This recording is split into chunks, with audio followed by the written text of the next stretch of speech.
Ce matin, bonjour, Boker Tov, Daniel, et nous commençons ce premier journal par un développement sécuritaire inhabituel.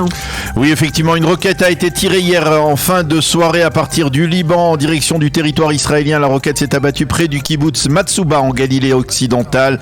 Sans faire de blessés ni de dégâts au sein de la défense passive israélienne, il a été décidé de ne pas actionner l'alerte rouge. En riposte, des pièces d'artillerie de Tsahal ont bombardé la zone d'où la roquette a été tirée. On estime au sein de l'armée israélienne que, comme dans les cas précédents, cette roquette a été tirée à partir de camps de réfugiés palestiniens au sud Liban.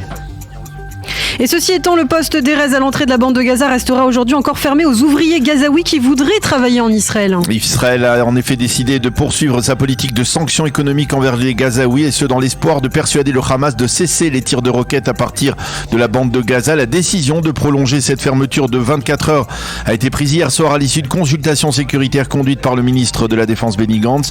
Au sein du Hamas, on affirme qu'il s'agit là d'une punition collective qui entraînera, je cite, une escalade de la violence, et l'on rend Israël responsable de cette escalade.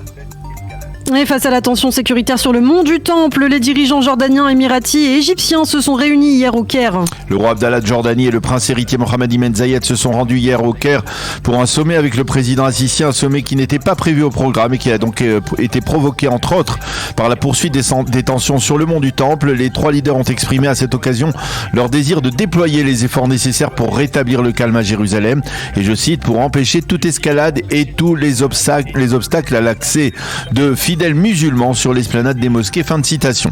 Le roi Abdallah a précisé qu'Israël devait respecter l'administration des lieux saints par le royaume hachémite. En marge, un imam palestinien a lancé sur une chaîne de la télévision palestinienne un appel, je cite, à la destruction des juifs tyranniques.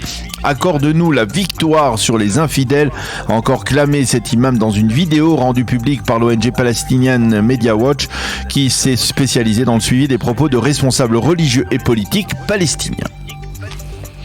Sur la scène diplomatique, on apprenait hier soir que le président Joe Biden se rendrait dans les prochains mois en Israël. Une première visite officielle du président américain qui répond ainsi à l'invitation lancée par le Premier ministre Naftali Bennett. C'est la présidence du Conseil à Jérusalem qui a publié hier soir un communiqué en ce sens. On ne connaît pas encore précisément la date de cette visite, mais elle devrait intervenir donc dans les tout prochains mois.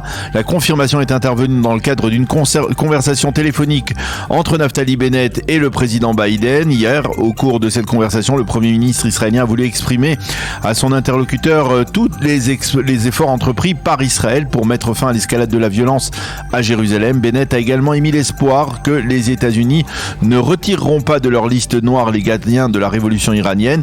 Quant à Yair Lapid, il a déclaré hier devant des journalistes de la presse étrangère que le statu quo sur le mont du Temple était soigneusement préservé. Les fidèles musulmans peuvent y prier, tandis que les non-musulmans peuvent seulement le visiter. En France, notre édition y est consacrée ce matin. Emmanuel Macron a été réélu hier soir pour un second mandat présidentiel. Et côté israélien, Daniel, on ne cache pas une certaine satisfaction. Le Premier ministre par alternance et ministre des Affaires étrangères Yair Lapid a publié hier soir sur Twitter un message de félicitations au président réélu. Félicitations à mon cher ami Emmanuel Macron pour sa réélection. Le président Macron fait partie des grands leaders centristes de ce monde et c'est un ami sincère d'Israël, a écrit encore Yair Lapid, qui a émis l'espoir de pouvoir continuer à travailler avec lui et à renforcer ainsi la coopération entre la France et Israël. Fin de citation.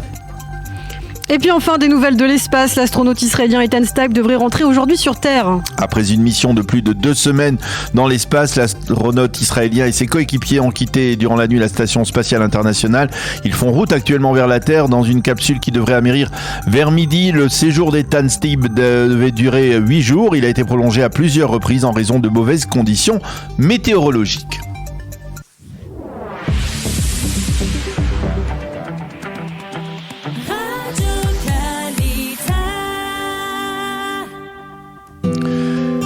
Page météo pour compléter ce premier journal d'information. Le temps continuera à être plutôt inhabituel, couvert avec un brouillard de sable relativement rare mais tout de même moins puissant, moins fort qu'hier. Les températures 25 degrés à Jérusalem, 23 à Tel Aviv et 33 degrés à Eilat.